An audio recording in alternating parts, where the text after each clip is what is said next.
जी हाँ, शुरुआत अहम खबर से कर रहे हैं। रियासी आतंकी हमले से जुड़ी एक बड़ी खबर आ रही है। 2 आतंकियों ने इस हमले को अंजाम दिया, यह पता चल गया है। दोनों आतंकी पाकिस्तानी थे। हमले से पहले आतंकी कमांडर अबू हमजा था एक्टिव। राजौरी इलाके में अबू हमजा एक्टिव था। रियासी राजौरी जिलों की सीमा पर यह हमला किया गया है। सुरक्षा एजेंसियों का संयुक्त सर्च ऑपरेशन इस इलाके में जारी है और अबू हमजा का नाम सामने आया है। वो आतंकी जो राजौरी के इलाके में इन दिनों एक्टिव था, उसकी एक तस्वीर भी सामने आई है। ये देखिए, आतंकी अबू हमजा की ये तस्वीर हम आपको दिखा रहे हैं। सुरक्षा बलों को ये शक है कि ये आतंकी भी इस हमले में शामिल हो सकता है। 2 आतंकियों ने इस हमले को अंजाम दिया, ये पता चला है। और दूसरी महत्वपूर्ण जानकारी जो सामने आई है वो ये कि ये दोनों आतंकी पाकिस्तानी थे।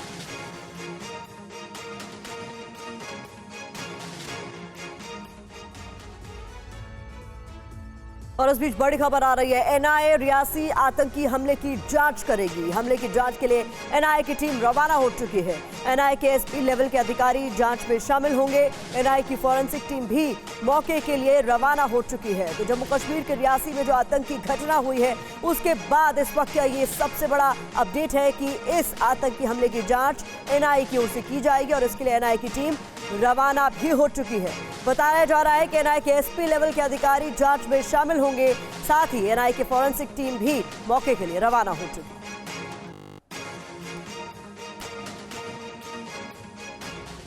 और आइए आपको बताते हैं रियासी में ये आतंकी हमला किस तरह से अंजाम दिया गया, कैसे बुज़दिल आतंकियों ने इस हमले को अंजाम दिया। ये देखिए, शिवखोड़ी गुफा के दर्शन कर लौटते वक्त ये आतंकी हमला हुआ है। अगर आप माता वैष्णो देवी के दर्शन के लिए गए हैं कटरा, तो आपको पता होगा कि कटरा से थोड़ी दूर पर शिवखोड़ी गुफा है और जो लोग माता के दर्शन करने जाते हैं वो शिवखोड़ी गुफा में भी दर्शन के लिए जाते हैं। शिवखोड़ी गुफा से दर्शन करके ये सभी यात्री लौट रहे थे बस में और तभी आतंकी हमला हुआ है। प्रतिमा, तो कटरा की तरफ बस जा रही थी जब ताबड़तोड़ फायरिंग की यहाँ पर शुरुआत हो गई है। जानकारी के मुताबिक घात लगाए आतंकियों ने करीब 30 से 40 राउंड फायरिंग यहाँ पर की है श्रद्धालुओं से भरी बस में। जी हाँ, ड्राइवर को गोली लगने से उसका कंट्रोल जो है बस पर से खो गया और उसके बाद बस गहरी खाई में गिर गई। बस अनियंत्रित होकर 200 फीट गहरी खाई जो वहां पर थी उसमें जा गिरती है, क्योंकि ताबड़तोड़ फायरिंग की जा रही थी। एक गोली लगती है ड्राइवर को, ड्राइवर कंट्रोल खोता है बस से और बस खाई में नीचे जा गिरती। जानकारी के मुताबिक उत्तर प्रदेश, दिल्ली, राजस्थान के लोग इस बस में सवार थे जिस पर एकाएक आतंकियों ने गोलियों से वार किए। रविवार शाम कंडा त्रयाच इलाके में चंडी मोड़ के पास ये हमला हुआ है। जी हाँ, एग्जैक्ट पॉइंट हमले का क्या था वो भी हम आपको बता रहे हैं। इलाके की घेराबंदी कर आतंकियों की तलाश इस वक्त जारी है। इस वक्त ज्वाइंट सर्च ऑपरेशन अंजाम दिया जा रहा है और बहुत जल्द ये आतंकी अपने अंजाम तक पहुंचेंगे, ऐसी उम्मीद है। और इस बीच पीएम मोदी ने जम्मू कश्मीर के रियासी में श्रद्धालुओं पर हुए आतंकी हमले के बाद राज्यपाल और डीजीपी से हालात की जानकारी ली। इस बीच आतंकियों की धरपकड़ के लिए सर्च ऑपरेशन जारी है। हमारे संवाददाता अंकित भट्ट की ग्राउंड रिपोर्ट आपको दिखाते हैं। सर्च ऑपरेशन चलाया जा रहा है।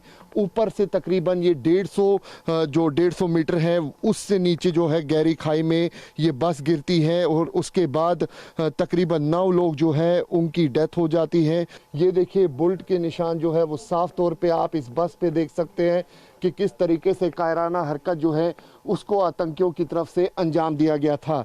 यहाँ पर कुछ सामान है वो भी यहाँ पर बिखरा पड़ा हुआ है और तस्वीरों में आप देखिए कि बस की हालात किस तरीके से है। यहाँ पे पूरी तरीके से जो डैमेज है वो पूरी तरीके से बस पे हुआ है और फ्रंट की तरफ से आतंकियों की तरफ से गोलियां चलाई गई। पीछे भी गोलियों के निशान जो हैं वो साफ तौर पे बस पे देखने को मिल रहे हैं और जैसे ही आतंकियों की तरफ से ये गोलियां चलाई गई उसके बाद जो ड्राइवर है वो अपना नियंत्रण जो है वो खो जाता है। सामान, चप्पलें, जूते, उसके साथ साथ टोपी यहाँ पर साफ तौर पे देखने को मिल रही है और खून ही खून के निशान जो है वो यहाँ पर देखने को मिल रहे हैं।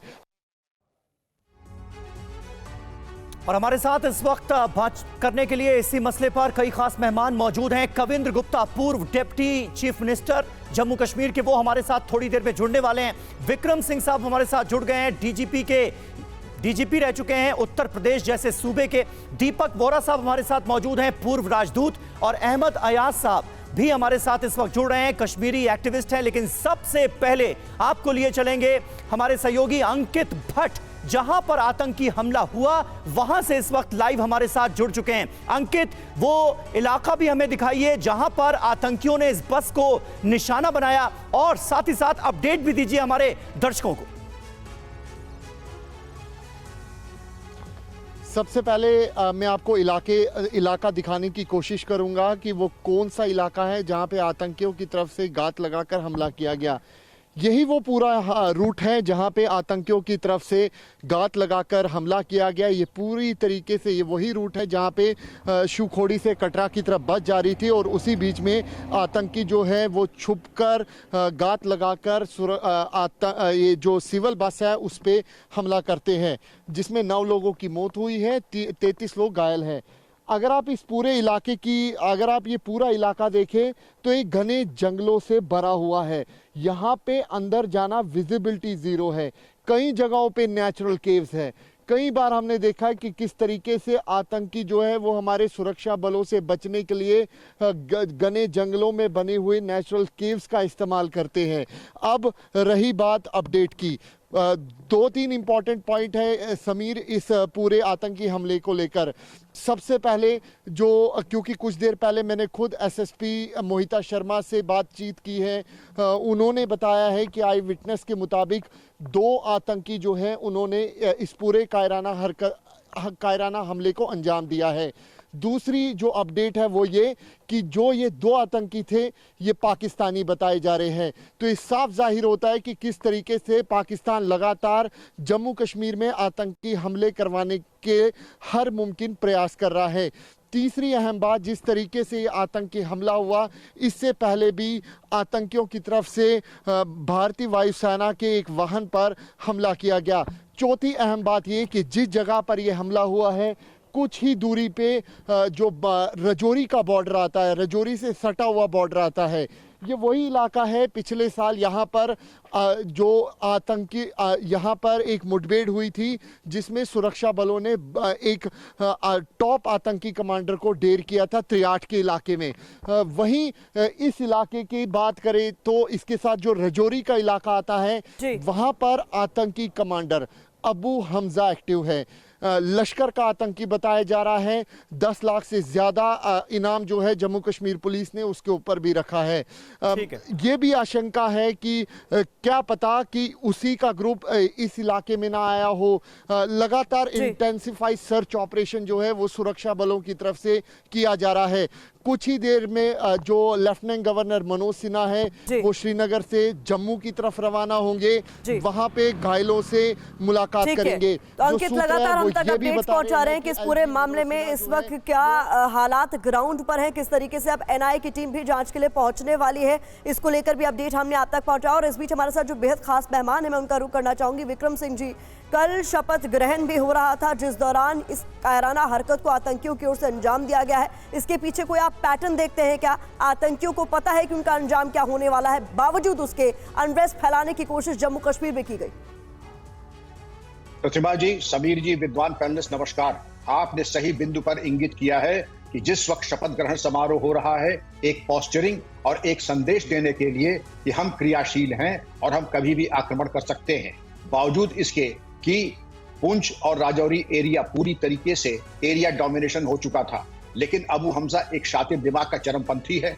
पाकिस्तानी हैंडलर्स ने उसको चाबी दे करके कहा कि एक ऐसी घटना कर दो, और 3 तरह के टारगेट्स कश्मीर में होते हैं, सॉफ्ट, सॉफ्टर, सॉफ्टेस्ट। सबसे पहले कि कश्मीरियों के ऊपर, दूसरा नॉन कश्मीरी जो माइग्रेंट लेबर है, और तीसरा ये जो तीर्थयात्री। ये सॉफ्टेस्ट टारगेट्स जो कायराना इन्होंने कातिलाना हमला किया है उस पर ये स्पष्ट ये संदेश देना चाहते थे। लेकिन आपने प्रारंभिक संबोधन में ये भी कहा कि अब इनकी उल्टी गिनती शुरू हो चुकी है।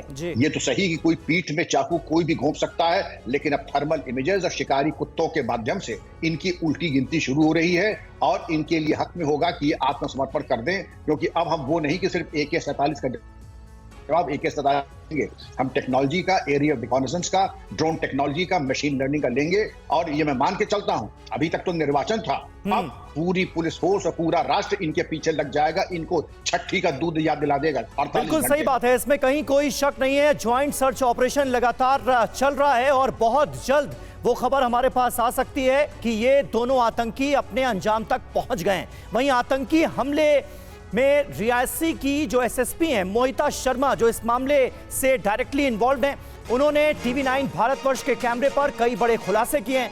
आतंकियों ने कायराना हरकत अंजाम दी है। फायरिंग करने वाले आतंकी पाकिस्तानी हैं, ये माना है एसएसपी ने। बस पर 2 आतंकियों ने फायरिंग की, यह भी पता चल चुका है। पूरे इलाके में सर्च ऑपरेशन अभी भी जारी है। हमारे सहयोगी अंकित भट्ट ने उनसे बात की है, बातचीत सुनिए। एसएसपी रियासी मोहिता शर्मा इस वक्त हमारे साथ मौजूद है। मैम, जिस तरीके से इंटेंसिफाई सर्च ऑपरेशन चलाया जा रहा है, क्या कुछ अपडेट है जो आप शेयर कर सकेंगे? हमने इसमें 5 टीम्स बनाई हैं और वो पूरा एरिया कॉम करते हुए नीचे की तरफ इसी पॉइंट पे आके मिलेंगी। मॉर्निंग से ही पीछे अरनास का एरिया जुड़ता है, रजौरी का एरिया जुड़ता है। सब जगह पे वो टीम्स एक गांव पे जाके, हर एक घर पे जाके बीडीजीज की है मदद के साथ, हमारी एसओजी की टीम के साथ ये कॉमिंग ऑपरेशन जो है सुबह से कर रही है। एक बैग भी मिला मैम? इस तरीके के बैग की कोई इनपुट जो है, ये जो आतंकी थे कितनी संख्या में थे? विटनेसेस का कहना है कि 2 आतंकियों की वो पुष्टि कर सकते हैं। इसके अलावा अभी it is too soon to. Rajouri Poonch का इलाका भी इस इलाके के साथ जुड़ता है। माना जाए कि एक तो पाकिस्तानी होंगे और दूसरा एक अबू हमजा जो रजौरी पुंछ में एक्टिव है, उसका ग्रुप हो सकता है। It is too soon to tell. एक आखिरी सवाल मैम, क्या इस तरीके के इनपुट्स थे कि आतंकी श्राइन के ऊपर भी हमला कर सकते हैं? देखिए, जर्नल एरिया का इनपुट और जर्नल इनपुट जैसे रहते हैं कि यात्राएं जो हैं वो शुरू हो गई हैं JNK में, उस तरीके से हम अपने श्राइन्स को वैसे भी सिक्योर करने के लिए हम अलर्ट पे ही रहते हैं। एक जर्नल इनपुट था कि यात्राएं शुरू हो रही हैं, आप सबको अलर्ट रहना है। उस तरीके से हमने श्री माता वैष्णो देवी और शिवखोड़ी श्राइन पे जितनी भी हमारी नफरी है उसको अलर्ट रखा हुआ था। इसीलिए मैं कहूँगी कि ये 8 से 9 किलोमीटर आगे पड़ता है पोनी का एरिया। उन्होंने श्राइन पे नहीं पर यहाँ पे एकदम बॉर्डर के साथ लगते हुए उन्होंने अपने ये नापाक मंसूबों को अंजाम दिया। लेकिन एक इनपुट था, इनपुट इसके लिए कोई स्पेसिफिक नहीं था।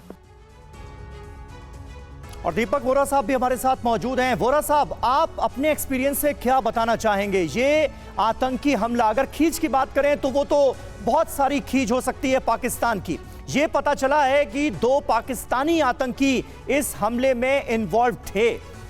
सर्जिकल स्ट्राइक और एयर स्ट्राइक झेल चुका पाकिस्तान क्या ऐसी हिमाकत करने के बारे में सोचेगा, या फिर आतंक के आका जो है वो उसके काबू में ही नहीं रहे? बहुत बहुत धन्यवाद कि आपने मुझे मौका दिया बातचीत करने का। एक चीज मैं कहना चाहता हूं शुरू में, जिस देश के पास डॉक्टर विक्रम सिंह जैसे पुलिस ऑफिसर्स होते हैं उसका कोई कुछ बिगाड़ नहीं सकता। सर, मैं बहुत जल्दी से, गिव मी 2 मिनट्स। 1973 में मैंने विदेश सेवा में प्रवेश रखा था। पहला मेरी पोस्टिंग थी पेरिस में, उसके बाद बहुत जगह। 70s, 80s, 90s में हम क्या देखते थे कि पाकिस्तानी डिप्लोमेट्स, मेरे काउंटर पार्ट्स, उनकी तनख्वाहें हमसे ज्यादा थी, बड़े बड़े घरों में रहते थे, बड़ी बड़ी गाड़ियों में घूमते थे, बहुत पैसा था उनके पास, क्योंकि वो पैसा आता था अफगानिस्तान से जहां पर सोवियत संघ फंसा हुआ था। उसके बाद जब 9/11 हुआ तो ये सब खत्म हो गया। वो छोटे अपार्टमेंट्स में चले गए और नाराज होने लगे और भारत के बरखिलाफ उनकी दुश्मनी बढ़ती गई। अब क्या आप जो देख रहे हैं sir, teeming slums of Karachi, वहां से ये निकलते हैं जिहादी, कैनन फॉडर हैं ये लोग, इनका कोई भविष्य नहीं है ना सर। आप ही के चैनल ने रिपोर्ट किया था, पिछले साल लगभग 10 लाख पढ़े लिखे पाकिस्तानी, बहुत से पढ़े लिखे थे, देश छोड़ के भाग गए क्योंकि उनके पास कोई भविष्य नहीं उनको नजर आता था अपने देश का। तो ये लोग हैं सर जो भाग गए थे, यहाँ जो वहां बैठे हुए हैं। क्या होता है सर, ये रिक्रूटर्स, मेरी बहुत से पाकिस्तानी दोस्तों ने बताया जो विदेशों में रहते हैं, रिक्रूटर घर में जाता है, अम्मा से कहता है देखो 18 बच्चे हैं, एक हमको दे दो, ये लो 1 लाख रुपए या 50,000 रुपए, इसको बोलो अपने बॉडी पे बॉम्ब बांध के जाके कुछ मर जाए और मार दे लोगों को, और अम्मा बड़ी खुशी से वो पैसे ले लेती है। सर, जब तक ये नियत नहीं बदलेगी, और मुझे कहने में सर कोई संकोच नहीं है, 2 पीढ़ियां इन्होंने बर्बाद कर दी हैं from the teeming slums of Karachi और बाकी जो उनकी झुकी झोपड़ी कॉलोनीज हैं, और अब इनको 4 पीढ़ियां चाहिए होंगी, एक पीढ़ी 25 साल की होती है, ताकि ये जो जिहादी माइंडसेट है ये बाहर निकले। मुझे नजर नहीं आता कोई परिवर्तन, बस वही तरीका है जो डॉक्टर विक्रम सिंह ने कहा है, ऐसा तमाचा मारो कि फिर ये उठ ना सके। तो भारत की तरफ उल्टी निगाह रखने वालों की उल्टी गिनती तो बहुत पहले ही शुरू हो चुकी है, और बहुत महत्वपूर्ण बात सर यहाँ पर आपने भी कही है। इस बीच देखिए, रियासी हमले पर होगी उच्च स्तरीय सुरक्षा मीटिंग। इस वक्त ये बड़ी खबर आपके सामने, जहां आज दोपहर उच्च स्तरीय ये बैठक होनी है। LG मनोज सिन्हा बैठक में शामिल होंगे। शीर्ष सुरक्षा अधिकारियों के साथ LG की ये बैठक होनी है। जिस तरीके से रियासी में कायराना करतूत आतंकियों की ओर से हुई है, उस पर अब ये बड़ी बैठक जिसमें कोई बड़ा फैसला लिया जा सकता है।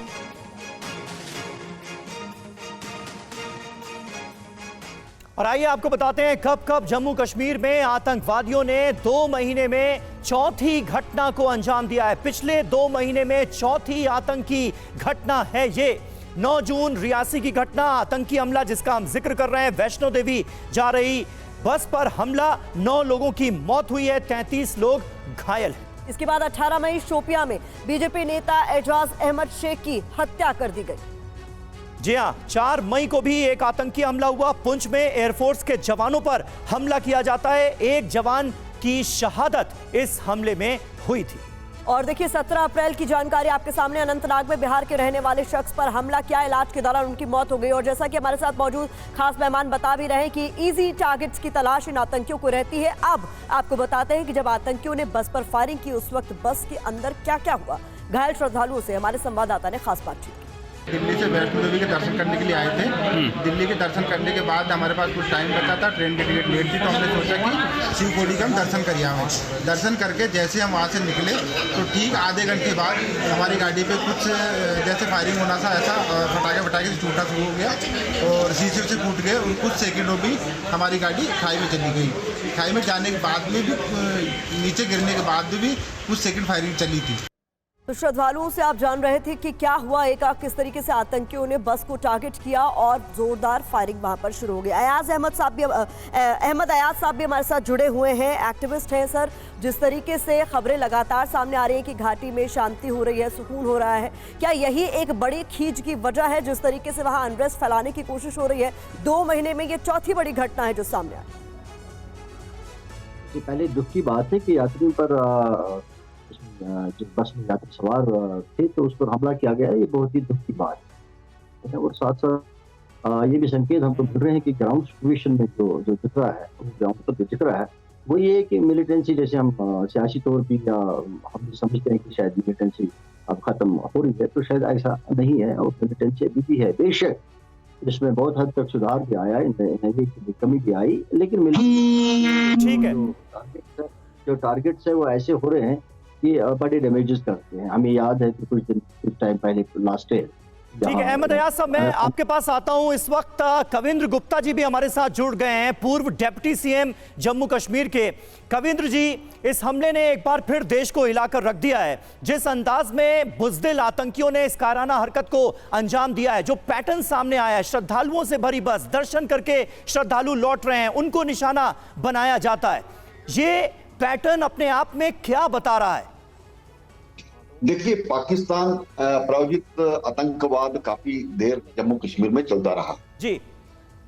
बहुत से लोग जो हुर्रियत जैसे या जमायत जैसे या कुछ लोकल इन्फॉर्मर्स, कुछ पॉलिटिशियन हमेशा से इनके साथ खड़े रहे। आज उस पर हमारे सुरक्षा बलों को सलाम करना चाहिए कि उन्होंने बड़ी हद तक मिलिटेंसी को समाप्त किया। पत्थरबाजी नहीं होती। हुर्रियत और जमात जैसे इस्लाम ये जो संगठन थे उनको हमारी सरकार ने बैन किया। मिलिटेंट्स के जनाजे में लाखों की तादाद में लोग चल पड़ते थे। आज लोगों ने उसको समझा है। आज कैलेंडर जारी नहीं होते हैं, आज बच्चे स्कूल जा रहे हैं जी। आज 12 महीने स्कूल लगता है। बिजनेस जो एस्टेब्लिशमेंट्स हैं वो पूरी खुल रही है। लेकिन अब कश्मीर को छोड़ करके पाकिस्तान ये जानता है कि हम भारत से जीत तो सकते नहीं। धारा 370 हमने हटा दी, उसके बाद ये जो G20 का वहां पर आयोजन हो गया, इन सभी चीजों से कहीं ना कहीं उनको तकलीफ है। अब पीओ की तरफ से ही आवाजें उठ रही हैं कि हम भारत के साथ मिलना चाहते हैं, अटेंशन डाइवर्ट करने के इस प्रकार की कोशिशें करते हैं।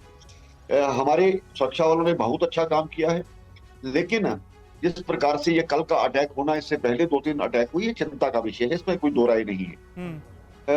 सुरक्षा बलों अपने समय समय पर स्ट्रेटजी चेंज करते हैं, रणनीति चेंज करते हैं, तो उनको मार भी गिराते हैं। नहीं कविंद्र जी, आप बिल्कुल सही कह रहे हैं। आतंकियों का बड़े पैमाने पर खात्मा किया गया है। आर्टिकल 370 हटने के बाद लोकल सपोर्ट भी अब इन आतंकियों को नहीं मिल रहा है, ना के बराबर है। लेकिन ऐसे में जो श्रद्धालु वहां पर जा रहे हैं, जो टूरिस्ट जम्मू कश्मीर जा रहे हैं, उनकी सेफ्टी का भी एक सवाल है। वो कैसे सुनिश्चित की जाएगी? खींच तो नजर आ ही रही है आतंकी संगठनों में, और इसमें भी यह पता चला है कि दोनों आतंकी पाकिस्तानी थे। देखिए, बिल्कुल विडंबना ये है कि आज लोकल सपोर्ट कहीं ना कहीं उनको मिल रही है। पाकिस्तान में आतंकी तो है ही, उनका काम ही यही है। पाकिस्तान में सरकार नाम की चीज कोई नहीं है नहीं। भूखमरी पड़ी है। आईएसआई, आर्मी और ये जो सरकार है अपने अपने तौर पर काम करती हैं। इनका कोई आपस में लाइजन नहीं है। और इस अटेंशन को डाइवर्ट करने, कल इस प्रकार से भी इन्होंने कोशिश की और ये अपनी कोशिश में कामयाब हुए। कल भारत में नई सरकार बन रही थी, इन्होंने उसका एक मैसेज दिया है, लेकिन इनको छोड़ा जाएगा ऐसा नहीं। भारत की सेना, भारत का बीएसएफ, आईटीबीपी, सीआईएसएफ, जो भी हमारे सुरक्षा बल, जम्मू कश्मीर पुलिस बड़े अच्छे से, एजेंसीज बड़े अच्छे से काम कर रही हैं। तो बहुत से ऐसे लोगों को सरकार ने बाहर भी निकाला है जो आतंक का समर्थन करते थे, वो चाहे नौकरी के दौरान थे। मिलिटेंट्स के रिश्तेदारों को बाहर निकाला है। तो लेकिन अभी भी कहीं ना कहीं बहुत कुछ करने की जरूरत है, स्ट्रेटजी चेंज करने की जरूरत है। ये एक तो वाकई में जिनके परिवारों के गए 1 करोड़ यात्री हर वर्ष जम्मू कश्मीर माता वैष्णो देवी जी जाता है, ये वही रास्ता है, उसके नजदीक ही हुआ है। तो सरकार कुछ अच्छा ही करेगी, ऐसी बात नहीं है, लेकिन उन यात्रियों की सुरक्षा करना हमारा फर्ज भी बनता है और करेंगे भी। चलिए, बहुत बहुत शुक्रिया कविंद्र गुप्ता जी हमसे बातचीत करने के लिए। जम्मू कश्मीर के पूर्व डिप्टी सीएम हमसे मुखातिब थे। इस हमले को लेकर वो अपनी राय रख रहे थे। ऐसा आप अपनी बात पूरी कीजिएगा। और सवाल मेरा यहाँ पर ये भी है कि जिस तरीके से जीरो टॉलरेंस की नीति केंद्र सरकार की रही है आतंकवाद के मुद्दे की जहां तक बात है, उसके बावजूद अगर ये हिमाकत आतंकी कर रहे हैं तो उसके पीछे आप क्या वजह देखते हैं? ये मानते हैं कि इनकी घटनाएं, इनकी जो वाक़ात है, जो इंसिडेंट्स है, मिलिटेंट के इंसिडेंट्स हैं, उनमें कमी आई है। लेकिन वहाँ ये भी मानना पड़ेगा कि जब भी अभी कोई वाक़ा आ जाता है मिलिटेंसी का, तो वो बड़े डैमेजेस कर जाता है। जैसे हमने पिछली बार अनंतनाग में देखा, एक मेजर का ये हो गया, इसमें एक डीएसपी का और उसके साथ साथ और सारे लोगों का। और आज अभी हम देख रहे हैं कि 8-9 यात्रियों का जो आज हो गया रियासी में। तो अगर मान भी ले कि भाई मिलिटेंट्स के वाक़ात में किसी हद तक कमी आई है, लेकिन जब भी कोई वाक़ा होता है, ये देखने की जरूरत है, ये बहुत बड़ा मसला है कि जब भी कोई वाक़ा हो जाता है, बेशक कम हो जाता है, लेकिन वो डैमेज कर जाता है, इतना डैमेज कर जाता है कि शायद हमें इशारे को शेक कर देता है। तो इसलिए मुझे समझ में नहीं आ रहा है कि जो स्ट्रेटजीज जहाँ तक सिक्योरिटी फोर्सेस का ताल्लुक है, वेल वो अपनी कार्रवाई कर रहे हैं, लेकिन ये डिपेंड करता है कि इंटेलिजेंस का जो इनपुट है आपके पास, जो मैं महसूस कर रहा हूँ कि उसमें शायद लग रहा है कि कहीं ना कहीं कोई कमी है। कि अगर या तो ये हो कि भाई बहुत सारे एक्टिविटीज हो रहे हैं, हमको पता भी नहीं चलेगा कि भाई कहाँ से क्या हो रहा है, तब हम सब कंफ्यूजन में होंगे। अब हम जब ये मान रहे हैं कि बड़े तसल्ली से मान रहे हैं, कॉन्फिडेंस के साथ मान रहे हैं कि कमियां वाक़ा हो गई है, मिलिटेंट्स के वाक़ात के हालात सुधर रहे हैं, तब अब हम इस चीज को क्यों मॉनिटर नहीं कर सकते हैं कि अगर ये छोटे मोटे वाक़ात भी आ रहे हैं तो उनके पीछे क्या इनपुट रहता है, उनके पीछे हमारा इंटेलिजेंस क्या रहता है। तो ये बिल्कुल आप सही कह रहे हैं, कहां कमी रह गई, इस सवाल पर भी गौर करना होगा। और इस बीच देखिए, एक बड़ी खबर आ रही है पाकिस्तानी साजिश को लेकर। बड़ा खुलासा हुआ है, 70 से 80 आतंकी घुसपैठ की तैयारी में। एलओसी लॉन्च पैड पर आतंकी साजिश का ये बड़ा खुलासा, जहां लॉन्च पैड एलओसी के उस तरफ, दूसरी तरफ एक्टिव नजर आ रहा है और इसमें 70 से 80 आतंकियों की मौजूदगी हो सकती है। इस बड़े खुलासे पर बात करने के लिए अंकित भट्ट का सीधे एक बार फिर रुख करेंगे। अंकित, क्या जानकारी मिल रही है? पाकिस्तान ऑक्यूपाइड कश्मीर में पाकिस्तान में बैठे हुए आतंकियों के आका उसके साथ साथ आतंकी कमांडर्स की तरफ से एक बार फिर लाइन ऑफ कंट्रोल के उस तरफ यानी कि पाकिस्तान ऑक्यूपाइड कश्मीर में एक बार फिर जो लॉन्च पैड्स है उनको एक्टिव किया गया है। जो सूत्र है वो बताते हैं कि 70 से 80 के बीच में जो फिगर्स हैं वो आतंकियों की है लॉन्च पैड्स पे। बिम्बर, कोटली, मीरपुर, उसके साथ साथ नीलम वैली, लीपा वैली, ये ऐसे इलाके हैं पाकिस्तान ऑक्यूपाइड कश्मीर में जहाँ पे आतंकी बैठे हुए हैं और इस फिराक में कि घुसपैठ कर सके। उसके साथ साथ जो जानकारी मिल रही है सूत्रों के मुताबिक तकरीबन जो 17 ट्रेनिंग कैंप्स हैं आतंकियों के वो एक्टिव है। उसके साथ साथ ये भी जानकारी मिल रही है कि लश्कर, जैश, अल बदर, हिजबुल जैसे आतंकी संगठन जो है वो इस तरफ कोशिश कर रहे हैं कि अपने आतंकियों के इस तरफ भेजा जा सके। लेकिन लाइन ऑफ कंट्रोल हो या फिर अंतर्राष्ट्रीय सीमा, भारतीय सेना बीएसएफ पूरी तरीके से अलर्ट है ताकि किसी भी तरीके से आतंकियों या फिर पाकिस्तानी सेना या फिर आईएसआई की कोई भी साजिश जो है वो कामयाब ना हो सके। जो सूत्र है वो साफ तौर पे बता रहे हैं कि लॉन्च पैड पर तकरीबन 70 से 80 के बीच में जो ये फिगर है वो बताया जा रहा है और पाकिस्तान ऑक्यूपाइड कश्मीर के अलग अलग इलाकों में ये आतंकी है। महत्वपूर्ण जानकारी अंकित दे रहे हैं और इस बीच विक्रम जी आपका रुख एक बार फिर से करना चाहूंगे। हमारे यहाँ शपथ ग्रहण होता है नई सरकार का, पड़ोसी मुल्कों को निमंत्रण भेजा जाता है, वो शामिल भी होते हैं, लेकिन पिछले लंबे समय से पाकिस्तान भारत के साथ किसी मंच पर एक साथ नजर नहीं आता है। कुल मिलाकर हम उन्हें ऐसा मौका नहीं दे रहे और उसकी वजह ये तस्वीरें जो इस वक्त हम स्क्रीन पर दिखा रहे हैं। प्रतिभा जी, काबिल एहतराम अयाज साहब ने बड़ी माकूल बात फरमाई है और इसकी जड़ एक दूसरे से मिली हुई है। न्योता उसे दिया जाता है, मैं समझता हूं दावतनामा वो कबूल करता है जिससे कम से कम कोई हमदर्दी या कुछ उम्मीद की जाती है दोस्ती की। और पाकिस्तान एक न केवल फेल्ड स्टेट है बल्कि एक रोग स्टेट है। पहले देख तो करेला उस पर से नीम चढ़ा। मेरी बातें एम्बेसडर दीपक वोरा साहब को हो सकता है वो तो राजनयिक है, बड़ी संतुलित भाषा का प्रयोग करते हैं। मैं ये जरूर कहूंगा कि हमको ये हमारी बदकिस्मती कि हमारे पड़ोसी जो हमारे पास हैं उनसे बहुत एहतियात बरतना है। कुछ चीजें हमें इजराइल से सीखनी है। हमारा आक्रामक जो डिटरेंस होता है किसी देश का कि आपके अंदर ये शक्ति, सामर्थ्य और आर्थिक इतनी मजबूती होनी चाहिए कि आप 24 घंटे 365 दिन एक माकूल करारा जवाब देने के लिए समर्थ थे, हैं और रहेंगे। तो ये मरता क्या रहता, हजार कट दे करके जिनके ये चंडू खाने की एक ख्वाब था कि हम ब्लीड करके हिंदुस्तान को खत्म कर देंगे, उससे कैसी दोस्ती, किस बात के ताल्लुकात। बहरहाल ये बड़े नेताओं का एक विषय है, लेकिन सही बात है सर, ताल्लुकात के लायक तो वो मुल्क है नहीं। और खास करके अब ये जो जानकारी सामने आई है विक्रम जी कि दोनों आतंकी पाकिस्तानी थे, सरहद पार से आतंक के आका कुछ बड़ा करने की कोशिश में थे, ये पता चला है। 2 आतंकियों की संख्या थी, ये पता चला है। अबू हमजा की तस्वीर सामने आ गई है। अब इतनी सारी जानकारियां हमारे पास हैं, लेकिन जो जानकारियां पहले जुटा ली जानी चाहिए थी उसमें क्या कमी रही? इंटेल में किसी तरह की कमी रही जिसके चलते आतंकी अपने नापाक मंसूबों में कामयाब हुए? इस ओर भी ध्यान जरूरी है क्या? बिल्कुल जरूरी है। अयाज साहब ने जो बात कही थी, इंटेलिजेंस वो सब्जेक्ट है जिसमें 99.9 नंबर फेल है। जब तक 100% नंबर नहीं आए तो आदमी फेल हो जाता है, जैसे इस केस में है। मैं मोहिता की बड़ी प्रशंसा करूंगा, कश्मीर पुलिस बल की बड़ी प्रशंसा करूंगा, लेकिन इस चीज की तरफ हो सकता है कि इलेक्शन के दौरान पुलिस बंदोबस्त में हमारी सारी एनर्जीज वहां चली गई और ध्यान भटका, सावधानी हटी, दुर्घटना घटी, जैसे इस केस में हुआ है। लेकिन समीर साहब, बकरे की मां कब तक खैर मनाए, आगे पीछे इनका हिसाब होगा। और बड़े से बड़ा देश चाहे यूरोप हो, अमेरिका हो, अपने चरमपंथी टारगेट्स तक पहुंचने में वक्त लगता है, लेकिन मान के चलिए ये हमजा और ऐसे इसके जो चेले चपाटे हैं इनकी उल्टी गिनती शुरू हो गई है। इस बार कम से कम उन्होंने रॉन्ग नंबर डायल किया है।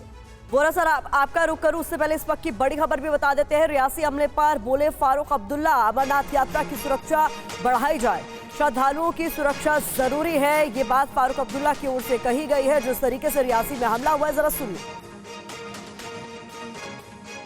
Yes, Riasi is absolutely, they are here. You have seen this in Punch, you have seen this in Mender. It has not died. They are still there. How much it will affect in future, whether it is an election or... You see, the point is not only election. I am afraid, I hope they take care of the Amarnath Yatra, that nothing like this happens. And I'll request every person of the state to see that that yatra goes peacefully. That carries a message to all that we are not part of this terrorism and will never be part of this terrorism. Vora साहब, मुझे हंसी भी आती है, दुख भी होता है। पाकिस्तान के हुक्मरान अपने लोगों को जम्मू कश्मीर के मुद्दे पर जिस तरीके से बरगलाते हैं, झूठी बातें उनके दिमाग में डालने की कोशिश करते हैं, वहीं जम्मू कश्मीर में आप अनरेस्ट फैलाते हैं अपने हित साधने के। आपने बिल्कुल सही कहा मैम, और मैं ये फॉर्मर चीफ मिनिस्टर साहब की बात सुन रहा था, इनकी इज्जत करता हूँ, अच्छी तरह से इनको जानता हूँ।